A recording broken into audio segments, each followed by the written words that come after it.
Okay, today is Friday, September 28th, and it's been a little over a month since I made a video because September has been incredibly challenging for me.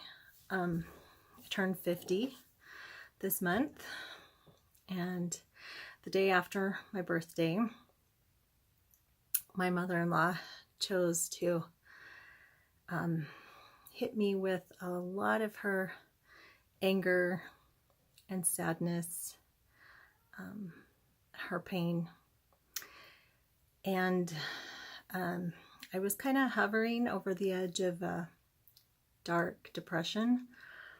And after she blasted me with all of her anger and hatred towards me, it just knocked me right down into that hole.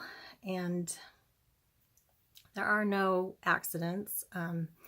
I believe she really needed to get those things out of her and to say them to me before she completely loses her mind, which is probably going to happen sooner than later.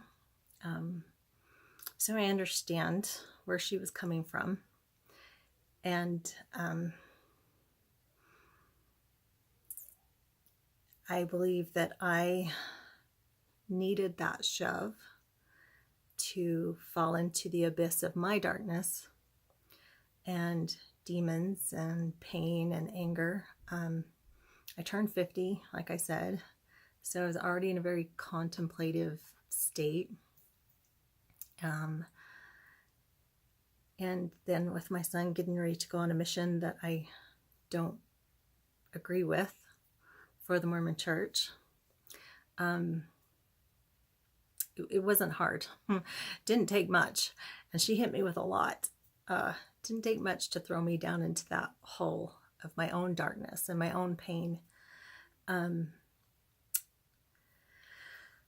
right before that was the Virgo new moon. New moon was in Virgo in September. So that happened right before my birthday. The new moon was, the Virgo new moon was September 9th and 10th was the Virgo moon. And then my birthday was the 11th. And then my mother-in-law blasted me on the 12th.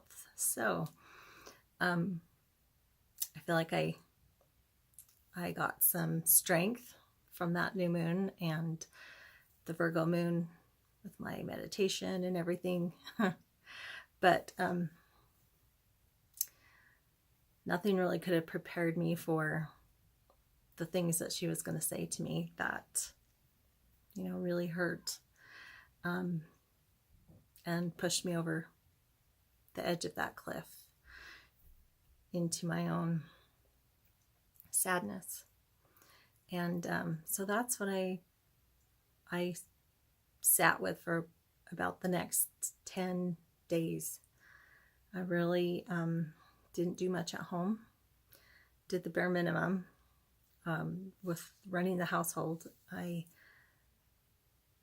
just was really, really depressed and needed time to sit with that depression and the sadness and the anger that it brought up for me. My mother-in-law has been upset with me for the last 10 years, ever since my daughter with Down syndrome was born. And some things happened when she came to help me with my daughter, and we've never recovered our relationship. So out of 30 years of marriage, the last 10 have been hell between us. And then with me leaving the church made that even worse. So she had a lot. She had 10 years worth of pain she wanted to unload on me before she completely loses her mind. And she's moving into a nursing home, assisted living center. So I won't see her very often. And I get where she was coming from. I get that she really wanted to say what she said to me before she couldn't any longer. And the darkness is scary to a lot of us. Being in that depression, that state of mind where It's really hopeless. It's really, if you're honest, you take a look at your own shit, your own demons, the things that you've done that caused pain. So I sat with that for about 10 days and did the bare minimum. And I wanted to share what it was that was finally the catalyst for seeing the light in the darkness, and that was floating. I experienced my first float tank or sensory deprivation experience in August 29th. And I scheduled another one for September 21st. And so from my birthday to the 21st, those 10 days, I was quite depressed and didn't know how I was going to get out of it. And the sensory deprivation tank was amazing. It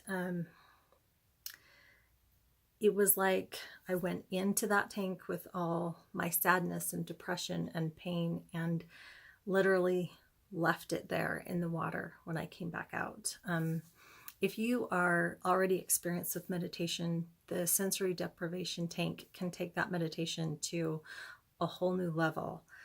In shamanism, the very, very first course I ever took, one of the requirements we had to do early on was to find the darkest room that we could and go into that room for our meditations, so that if you opened your eyes, it was still as pitch dark as if your eyes were closed. I mean, that was the goal. And that was terrifying for me to do the first few times. Sitting alone in the dark with just your thoughts, it's hard. And so I was familiar with that aspect. I've been doing that for 5 years, but I had never done the complete sensory deprivation, where you don't hear and your touch is lost because you're in this saltwater solution that is the same temperature as your body. So you kind of just melt into the water. And the first time I wore earplugs, which I didn't like. The second time I didn't wear any earplugs at all. And the sound was completely different. I couldn't hear external sounds, but I could hear sounds within myself that I could hear my heartbeat so clearly. I could hear my blood rushing, and that turned musical at one point in the stillness. And that's the other part of it. You try to hold it completely still so that there's no movement. Your touch is gone. There's no taste. There's no smell. There's no sound. There's no sight. When you open your eyes, it's the same. It doesn't matter if your eyes are closed or if your eyes are open. The patterns and shapes that are there when your eyes are shut are there when they're open. It kind of reminded me of my very first teepee experience with plant medicine, with peyote. My second float was very much like that experience, where at one point you just become, there's no distinction between you and anything. You feel this oneness with everything. And it was in that stillness that a mantra came to me, that a scripture, the one, be still and know that I am God, that I literally heard repeating over and over and over in my mind. But it wasn't me repeating it. It was that I am spark within me, I guess. You could say the divine within me saying it. Sounds crazy, but it was it was a moment where I could really feel those two parts within me, the small self, I could recognize that, and the divine self, the spark of the I am, the piece of me that's God, that's divine, that's just like never left, the creator. Being able to feel that and hear that, it is truly like being back in the womb. It reminded me also a little bit of being in the sweat lodge.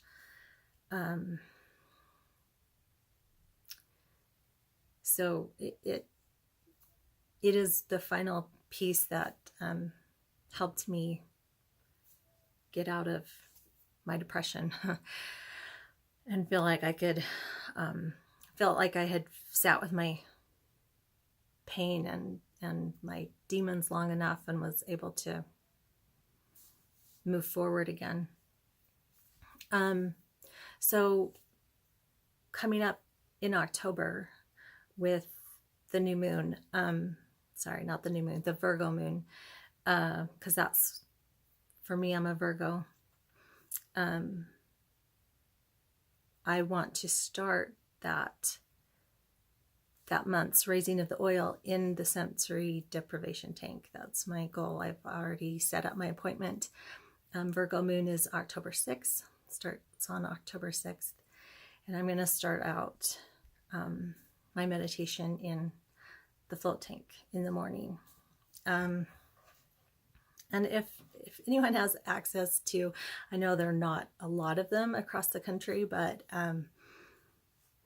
it is sure worth looking into, cutting out all of the senses and just being with whatever comes up. It's not all lovely. Sometimes there are things that we've buried that need to surface, and flotation is an amazing way to help that come to the surface to be dealt with. I've only done it twice now. My first one was in August, and then of course did one in September, and my goal is to do one every month and coordinate that with my Virgo moon. Somebody had asked, is it 28 days or is it 29 days? Because I had said both in different videos. Instead of counting and worrying about the days, follow the moon. Follow the moon when it's in your sun sign. Know that that is when this process is taking place within you. That's when the Chrism is rising and the seed is being born. And so just follow the moon. Get a good moon tracking website. I've posted them before, and then write that time down on your calendars and go with that. And don't worry about whether it's 28 days or 29 days. Just know that it's a cycle with the moon and the sun. So also, this is a very personal, unique experience to each one of us. I've been asked a lot, like, tell me exactly what you do or how you do this. It's not something you can have a step-by-step guide. I would say research and research and research. Read everything you can get your hands on, and follow the moon in your sun sign and practice turning the 7 sins into virtues. Work on your anger issues. Work on your lust. Work on your greed. Work on your gluttony. Work on your overeating and overindulging. Work on all those things that just make you a better person, make you more compassionate, more empathetic. And don't just focus on that during that time of the month. Focus on it 24/7. try to make this experience something it's not just when the moon is in your sun sign, but all the time. I will say one of the things that I started doing this month is hot yoga again. And I've been doing that off and on for about 4 years. And there were positions that I have never been able to do because of my back pain. I started up again this month. It was one of the things that I felt very strongly to do after I was done floating. It was one of the inspirational thoughts, ideas that came to me. That's what this is about. It's about getting that divine inspiration. Was to go back and try hot yoga again. And I've done it 3 times this week. And those positions that hurt me, I could do them. I did the entire class with no pain whatsoever. That has never happened in 4 years of practicing hot yoga. To sit in that room and to be able to do a sit-up and touch my toes and lay on my back, even just simple laying on my back, was so painful before. I couldn't have done that without practicing this. This is a healing modality. It is regenerating the blood.